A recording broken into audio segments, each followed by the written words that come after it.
امروز دو تا تبلت از برند هواوی داریم، میتپد 2020 و میتپد T10s که قراره به اختصار به اون T10s بگم. 4,300,000 تومان برای T10s و 7,300,000 تومان برای میتپد 2020. البته این قیمتایی که دارم بهتون میگم مربوط به شهریور ماه سال 1400. یه اصطلاحی وجود داره به اسم پرایس تو ولیو یا ارزش نسبت به قیمت که اون رو با یه عدد اندازه‌گیری میکنن. به هر دستگاهی میتونید یه امتیاز بدید و اون رو تقسیم بکنید بر قیمتی که داره.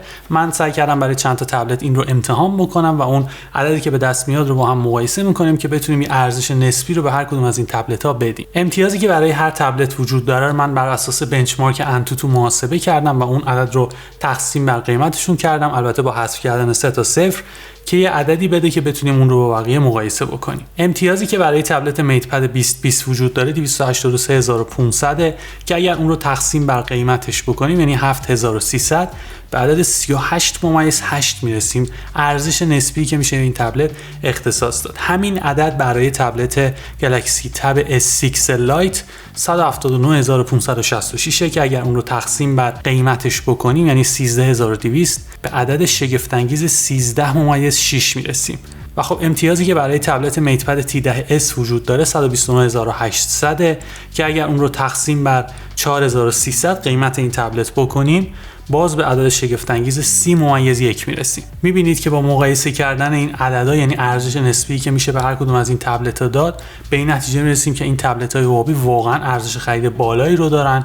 البته که خب پارامترهای دیگه‌ای هم توی انتخاب ممکنه تاثیر بذاره، ولی خب از بابت عملکرد این رو مطمئنیم که اون پولی که داریم براش پرداخت میکنیم عملکرد بسیار زیادی رو میتونیم از اون تبلت انتظار داشته باشیم. خیلی داره جالب میشه ماجرا.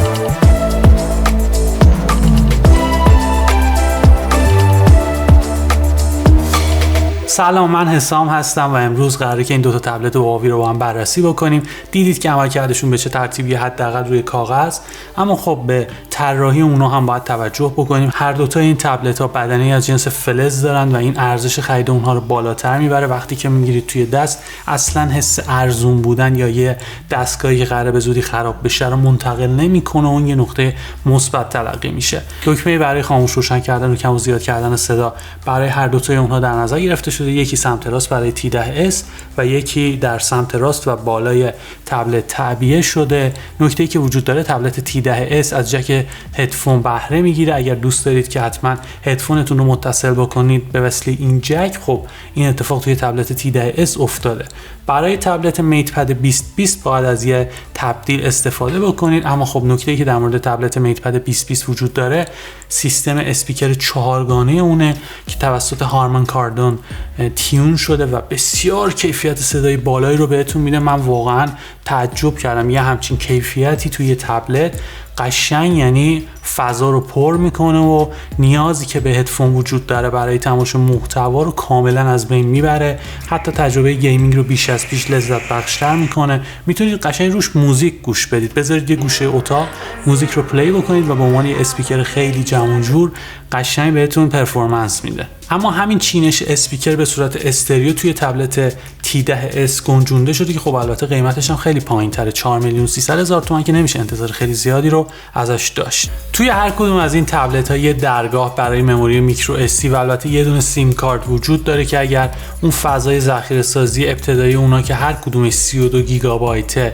کافی نبود، میتونید به وسیله اون مموری میکرو SD اون رو افزایش بدید. و باید در نظر بگیرید که هر کدوم از این تبلت‌ها وزنشون 450 گرمه. میتپد 2020 باید بهتون بگم که با چیپست کایرین 810 که یه چیپست 7 نانومتری عرضه میشه، 3 گیگابایت رم اونه، باتریش ظرفیتش 7250 میلی آمپر ساعته، توی آوریل سال 2020 عرضه شده و اندازه صفحه نمایش اون 10.14 اینچه. مشخصات میتپد T10s هم از این قراره که چیپستش کایرین 710 12 نانومتریه، 2 گیگابایت رم اونه، باتریش ظرفیتش 5100 میلی آمپر ساعته، توی سپتامبر سال 2020 معرفی شده و اندازه صفحه نمایش اون 10.1 اینچه.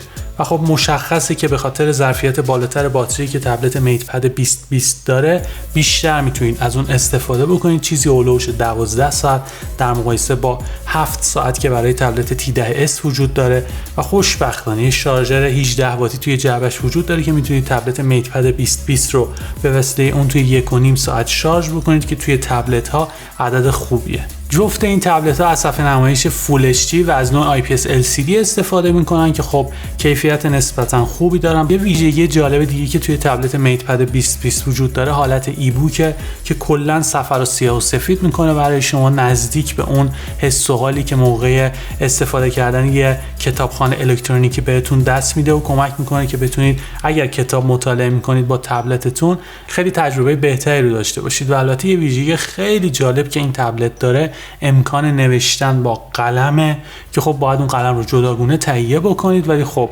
این امکان توی اون گنجونده شده و میتونید بعد از خریدن قلم روش نقاشی بکنید، یادداشت برداری بکنید و تمام اون ویژگی هایی که داشتن یه قلم بهتون میده رو میتونید با هواوی میتپد 2020 تجربه بکنید. میرسم به دوربین هایی که برای این دوتا تبلت در نظر گرفته شده. 5 مگاپیکسل برای میتپد T10s و 8 مگاپیکسل برای تبلت میتپد 2020. خیلی کیفیت بالایی رو ندارن ولی در حد ثبت کردن یه صحنه یا یه سند میتونن بهتون کمک بکنن. خوشبختانه یه فلش LED توی تبلت میتپد 2020 وجود داره که کمک میکنه جاهایی که نور کمه از اون فلش استفاده بکنید و البته دوربین سلفی که توی جفت این تبلت ها وجود داره بهتون کمک میکنه که مکالمه ویدیویی نسبتا خوب رو باشون برگزار بکنید. از بابت نرم افزار خب همونطوری که میدونید این دوتا تبلت محدود به دنیای HMS هستن، یعنی نمیتونید از سرویس های گوگل روی اونها استفاده بکنید و اگر بخوام بهتون توضیح بدم که سرویس های گوگل چیه، مشخصا نمیتونید نرم افزارهای گوگل رو، اپلیکیشن های گوگل رو روی این دوتا تبلت نصب بکنید.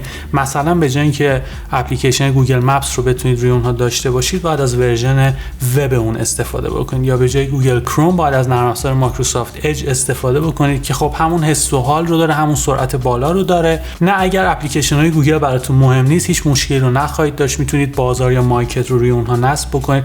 انواع اقسام گیم ها و نرم افزارها توی این دوتا مارکت موجودن و به راحتی قابل نصب، هیچ مشکلی از این بابت وجود نداره. بسیار عملکرد خوبی دارن، مخصوصا تبلت میتپد 2020 توی گیمینگ قشنگ خودشون نشون میده.